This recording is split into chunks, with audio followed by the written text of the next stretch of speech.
Bonjour à tous, bien-aimés. Je vous invite à ce que nous puissions partager une lecture dans Matthieu chapitre 25. Matthieu chapitre 25 à partir du verset 14. Je voudrais partager quelques pensées sur la parabole, ce qu'on appelle la parabole des talents, qui est une parabole bien connue, racontée donc par Jésus. Je vais commencer à lire à partir du verset 14, prendre quelques versets parce que je n'aurai pas le temps de tout lire, mais je vous invite vraiment à prendre le temps de méditer entre du verset 14 jusqu'au verset 30. Au verset 14, il nous est dit « Il en sera comme de quelqu'un qui allait partir en voyage ». Donc c'est Jésus qui parle. Il appela ses serviteurs et leur confia ses biens. Il remit à l'un 500 pièces d'or, à un autre 200 et à un troisième 100, chacun selon ses capacités. Puis il partit en voyage. Celui qui avait reçu les 500 pièces d'or s'en alla aussitôt faire du commerce avec cet argent et gagna 500 autres pièces d'or. De même, celui qui avait reçu 200 pièces agit de même et gagna 200 autres pièces. Mais celui qui avait reçu 100 s'en alla creuser un trou dans la terre et y cacha l'argent de son maître. Longtemps après, le maître de ses serviteurs revint et régla ses comptes avec eux. Celui qui avait 500 pièces d'or s'approcha et présenta les 500 autres pièces en disant « Maître, tu m'avais remis 500 pièces d'or, j'en ai gagné 500 autres, les voici. » Son maître lui dit « C'est bien, bon et fidèle serviteur, tu as été digne de confiance dans des choses qui ont peu de valeur, je te confierai donc celles qui ont beaucoup de valeur. » Je saute au verset 24 pour gagner un peu de temps. « Enfin, le serviteur qui avait reçu les 100 pièces s'approcha et dit « Maître, je te connaissais comme quelqu'un de dur. Tu moissonnes où tu n'as pas semé. Tu récoltes où tu n'as rien planté. J'ai eu peur et je suis allé cacher ton argent dans la terre. Eh bien, voici ce qui t'appartient. » Son maître lui répondit « Mauvais serviteur paresseux. Tu savais que je moissonne où je n'ai pas semé, que je récolte où je n'ai rien planté? Tu aurais dû placer mon argent à la banque et à mon retour, j'aurais retiré mon bien avec les intérêts. Enlevez-lui donc les 100 pièces d'or et remettez-les à celui qui en a 1000. Car à celui qui a, on donnera davantage, et il sera dans l'abondance. Mais à celui qui n'a pas, on enlèvera même ce qu'il a. Et ce serviteur bon à rien, jetez-le dans l'obscurité du dehors, là où l'on pleure et grince des dents. Amen. Voilà donc dans cette parabole que Jésus va raconter aux disciples, eh bien, il va prendre l'image de ce serviteur, d'un maître qui a 3 serviteurs. À l'un de ses serviteurs, il va donner 500 pièces d'argent. À un autre, il va lui donner 200 pièces et à un autre 100 pièces.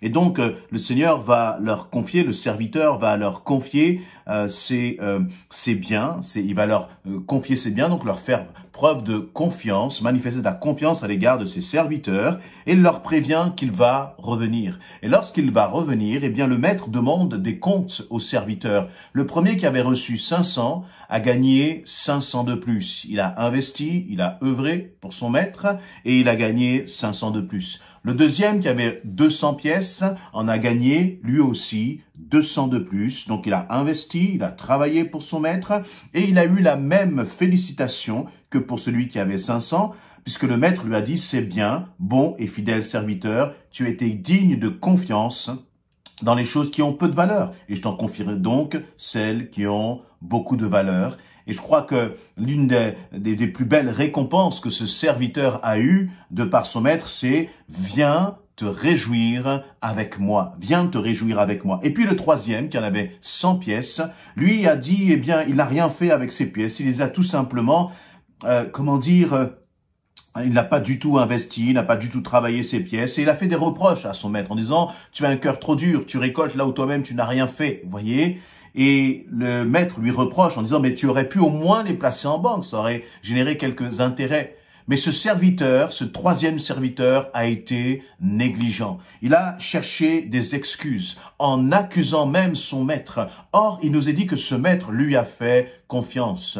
Dis-moi, quel serviteur veux-tu être pour notre Seigneur? Nous réalisons et nous savons et nous devons réaliser chacun pour notre part que Jésus reviendra. Et lorsque Jésus reviendra, il nous demandera des comptes. Alors on pourrait se dire, mais quel est ce maître méchant? Quel est ce Seigneur méchant qui va nous donner des comptes? Qui va me demander des comptes? Mais bien au contraire, tu dois considérer quel amour le maître te manifeste, quel amour notre Seigneur te manifeste. Premièrement, Dieu te fait confiance. Dieu te fait confiance parce que dans l'image de cette parabole, on voit le maître qui va partir et il va confier l'ensemble de ses biens à ses serviteurs. Le Seigneur est parti, Jésus-Christ est parti et il a confié sa mission à ses disciples. Et ses disciples l'ont confié, à la première église dans le livre des Actes, qui ensuite nous l'a confié aussi à nous à travers la parole de Dieu, à travers tous les épîtres qui nous sont rédigés. Le Seigneur nous a confié une mission et nous devons nous réjouir de cela. J'imagine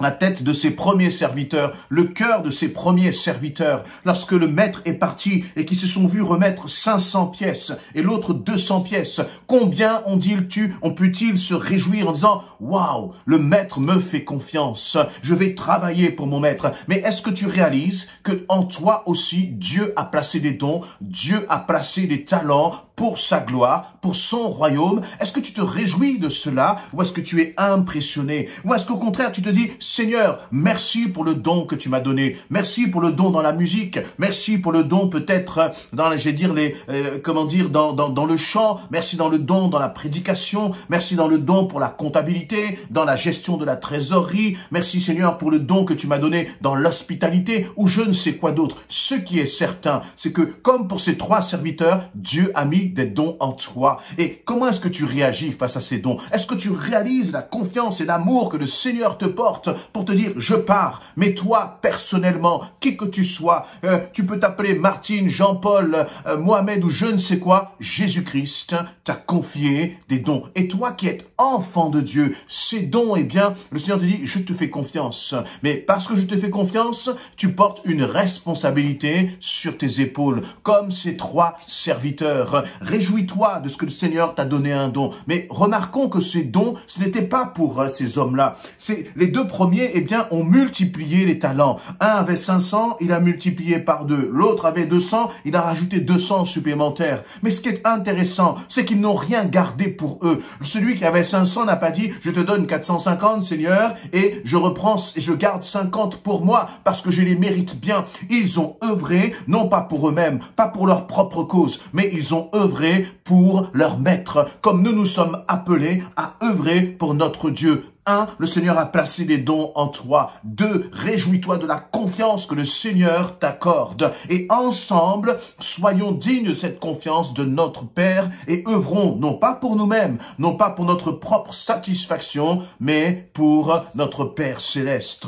Œuvrons pour le royaume de Dieu ensemble. Et c'est ce que ces deux serviteurs ont fait. Ils avaient confiance en leur maître. Et d'ailleurs, ils avaient tellement confiance en leur maître que lorsque le maître est revenu, leur récompense a été grande.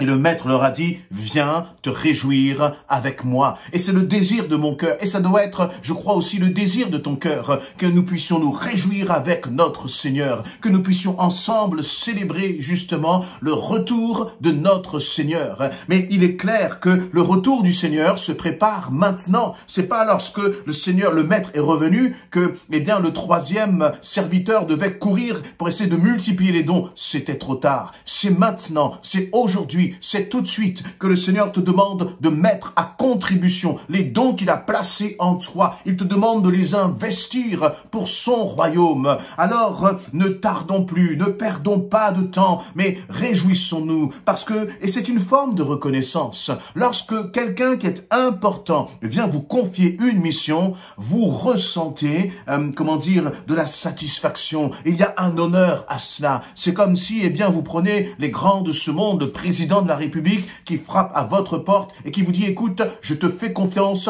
voici je te confie cette mission. C'est comme le président de la République qui va choisir un ministre. Ce ministre va être honoré parce que le président de la République lui a confié une mission. À combien plus forte raison, nous aussi, nous devons être reconnaissants. Nous devons dire merci Seigneur, parce que tu m'as confié cela, éternel mon Dieu, et je veux le faire fructifier. Je veux faire fructifier mes dons pour toi Seigneur. Les dons que toi-même tu m'as donnés, je veux les mettre à ta disposition. Et puis, ce troisième serviteur qui avait reçu 100, eh bien, il va commencer à faire des reproches à son maître. Voyez, et comme si le maître avait mal choisi, comme si le maître avait mal fait de lui confier quelque chose.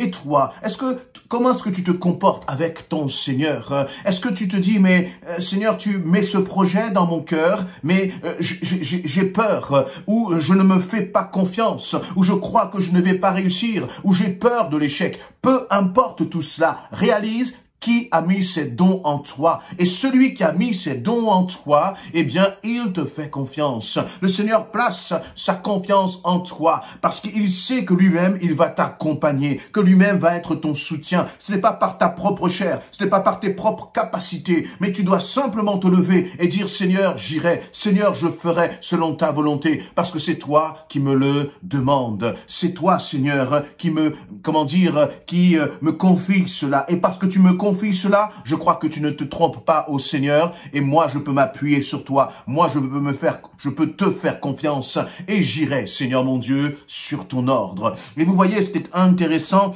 c'est que le maître, lorsqu'il va revenir, il va dire, mais c'était même pas une question forcément de travailler. Tu aurais juste pu prendre ces quelques talents et au moins les poser en banque pour que ça puisse faire fructifier. Mais en fait, ce serviteur, a négligé. Il a été négligent avec les dons, les talents que le maître lui avait donné. Et nous, sommes-nous négligents parfois avec les dons et les talents que le Seigneur a placés en nous? Le Seigneur ne nous demande pas grand-chose, mais il nous demande simplement de nous mettre à sa disposition et dire, Seigneur, je ferai. Et puis, Seigneur, je compterai sur toi, afin que lorsque tu reviennes, ton cœur soit réjoui et que nous puissions nous réjouir ensemble. Le Seigneur veut se servir de toi. Le Seigneur veut t'utiliser. Le Seigneur a mis du potentiel et des dons et des talents en toi. Ne les néglige pas. Ne considère pas que le Seigneur s'est trompé en te choisissant. Ne considère pas que le Seigneur a fait une erreur en mettant ses dons en toi, en mettant ce projet en toi. Le Seigneur sait exactement ce qu'il fait. Comme ce maître savait exactement ce qu'il faisait. Mais toi, que feras-tu de ce que le Seigneur a placé en toi? Je veux t'encourager vraiment à ne pas avoir peur, ne pas être dans la crainte,